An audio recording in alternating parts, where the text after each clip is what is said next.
العملاء في العالم او البشر في العالم بيشتروا بالعاطفه ايموشنال ولا بيشتروا بالعقل راشنال؟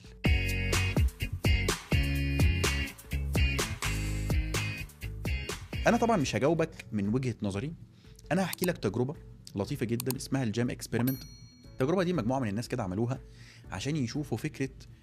طبعا هي ليها وشين، يعني فيها تجربه ليها علاقه مور ليس هنشرحها بعدين في كورس تاني، وفي تجربه بتتكلم على فكره هي الناس بتشتري ايموشنال ولا بتشتري راشنال. طيب التجربه دي عملوا فيها ايه؟ جابوا 21 نوع من انواع المربى، حطوهم طبعا كلهم مربى فراوله، والمربى كلها اختلافات اللي بينها اختلاف في القوام. دي مرمله شويه، دي فيها حبيبات كتير ودي لا، دي فيها قطع ودي ما فيهاش، دي سايله لكن دي جامده، لكن كلها مربى فراوله. حطوا ال 21 نوع في 21 طبق، الاطباق بالظبط زي ما هي، 21 رغيف عيش، رغيف العيش نفس النوع، عشان يبقى الاختلاف الوحيد اللي نعرف نقيس عليه هو ايه؟ نوع المربى. وجابوا 10 اشخاص، قالوا لهم حضرتك هتاخد ورقه وقلم وهتعدي تدوق ال10 انواع بتاعت ال 21 نوع بتوع المربى، رقمهم لي من 1 إلى 21، وتقول لي والله انا عجبني اكتر حاجه رقم كذا رقم كذا رقم كذا. فعدوا ال10 اشخاص بداوا يدوقوا ال 21 نوع من انواع المربى، وبناء عليه بدا الناس ترقم. انا عجبني اكتر حاجه والله رقم 21، وبعد كده 7، وبعد كده 9، وبعد كده 17، وبعد كده 1. ال10 اشخاص قعدوا يرنكوا ويرتبوا الارقام بتاعه الجيمز او بتاعه المربات الدوه، وسلموا الورق وقعدوا. بعد كده الناس اللي عملوا التجربه جم قالوا لهم طيب في بس خطوه تانية، لو سمحت هتكتب لي جنب كل رقم انت اخترته، كل مربى انت اخترتها، انت اخترت ليه دي الاول. يعني انت اخترت رقم 21 قبل رقم 7، 21 عجبتك ليه اكتر من 7؟ انت اخترت 9 قبل 17، 9 عجبتك ليه اكتر من 17؟ مع تبديله بسيطه جدا ان انا بسمح لك وهسمح لك لو جيت تكتب السبب، مسمح لك انك تغير الترتيب، مسموح لك انك تراجع نفسك. فانا النهارده جيت اكتب مثلا 1 عجبتني اكتر عشان مرمله، بس ثانيه واحده 17 بصراحه كانت مرمله برضو سنه وكان قوام اجمد، فممكن اغير. فسمحوا لهم بالتغيير. نتيجه الترايل دي او التجربه دي الحقيقه كانت مذهله جدا، 80% من اللي كانوا موجودين 8 من ال10 غيروا الترتيب. انت عارف ده معناه ايه؟ عارفه ده معناه ايه؟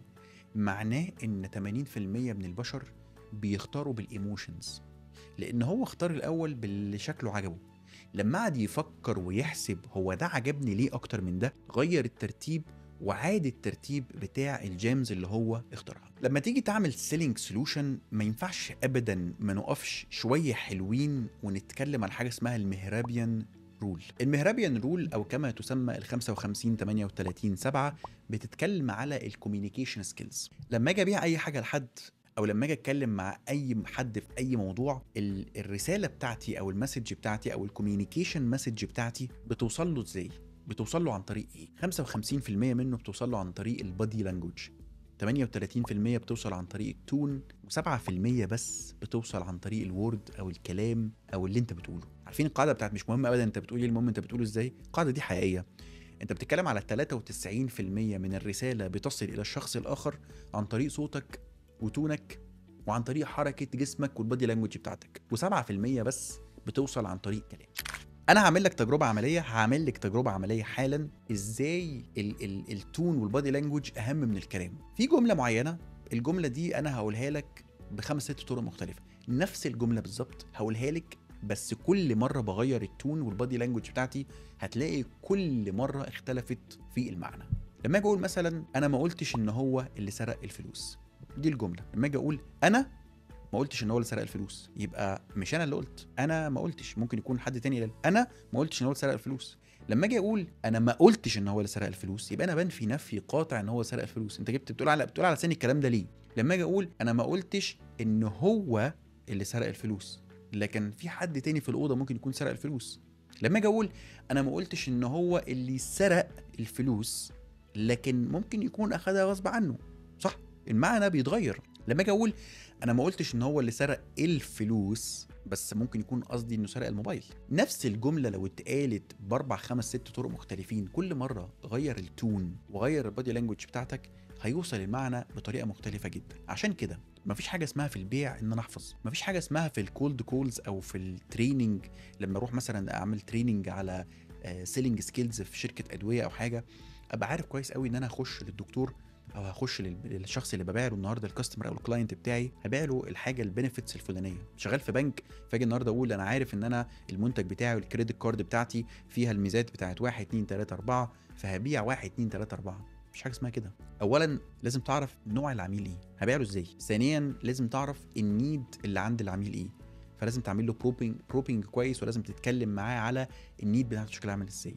3 الكوميونيكيشن لانجوج بتاعتك او لغه الاتصال اللي بينك وبين العميل ده تبقى عامله ازاي. التون بتاعتك شكلها عامل ازاي، البادي لانجوج عامل ازاي. التون والبادي لانجوج لو حفظت حاجه بيبقوا صفر. لازم تبقى داخل عارف كويس قوي انت بتتكلم ازاي. عشان كده دايما الناس اللي بيتكلموا في التريننجز او في البابليك سبيتش او في الكورسات او في الحاجات الاونلاين، اللي بيقرا غير اللي بيبقى بيتكلم بطلاقه، تلاقي البادي لانجوج بتاعته مختلفه. ممكن الترتيب ما يكونش احسن حاجه في الدنيا، بس لما تكون صادق جينوين طبيعي على طبيعتك، العميل اللي قصادك هيشتري منك احسن بكتير. لما تكون حافظ ميزات ميزات ميزات ميزات، بس مفيش انرجي، مفيش طاقه في الكلام اللي انت بتقوله، مش هشتري. اكتر حاجه معديه في الدنيا هي الطاقه، اكتر حاجه معديه في الدنيا هي الطاقه. العميل بيشتريك وبيشتري طاقتك قبل ما يكون بيشتري الحل بتاعك والمنتج بتاعك. تالت حاجه في السيلينج سوليوشن مهمه جدا هي فكره الفيتشر بنفيت، فكره الصفه قصاد الميزه. النهارده لما اجي اقول لك انا عندي موبايل ايفون 16، الموبايل ده البروسيسور بتاعه 725000 813000 مش عارف ام 2 ام 1 ام 7 ام 8، ايه رايك تشتري؟ والله انا لا اعرف يعني ايه الارقام دي، ولا اعرف ام 1 ده بيعمل ايه، ولا اعرف ام 2 بيعمل ايه. اقول لك ممكن تترجم لي، تقولي لي اه طبعا ممكن اترجم لك.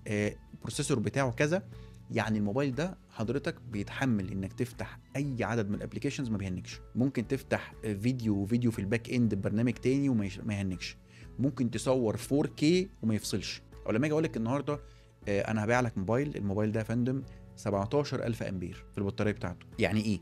ترجم لي. يعني الموبايل ده يا فندم ممكن يقعد معاك من الصبح لبالليل من غير ما يفصل تماما، تستخدمه اكتر من 16 ساعه. دي الصفه، لكن دي الميزه اللي في الصفه اللي هي بيسموها الوفم. الوفم اللي هي واتس ان ات فور مي. الكلام ده يخصني انا في ايه؟ 17000 امبير يخصني انا في ايه؟ انه والله الموبايل ده ما بيفصلش. الموبايل ده البروسيسور بتاعه مش عارف يخصني انا في ايه. بتبيع النهارده منتج في دواء، فتقول للدكتور الترايل دي 87%، يعني ايه 87%؟ يعني تقريبا يا دكتور 9 من 10 عيانين هيدخلوا لك العياده هيتعالجوا من الدواء ده. ارقام، ده فيتشر، ده صفه، ده وصف. الفيتشر ما بيتباعش، لازم يتقال لكن ما بيتباعش. لازم تترجم لي الميزه بتاعته ايه. وفي بعض الاوقات وكتير من الاوقات وعلى حسب العميل ممكن ما اقولش اصلا الفيتشر، لان الفيتشر اصلا ممكن ما تبقاش مهمه. لكن في حاجات معينه لازم اقول الفيتشر، لكن لازم كمان اترجم الفيتشر دي.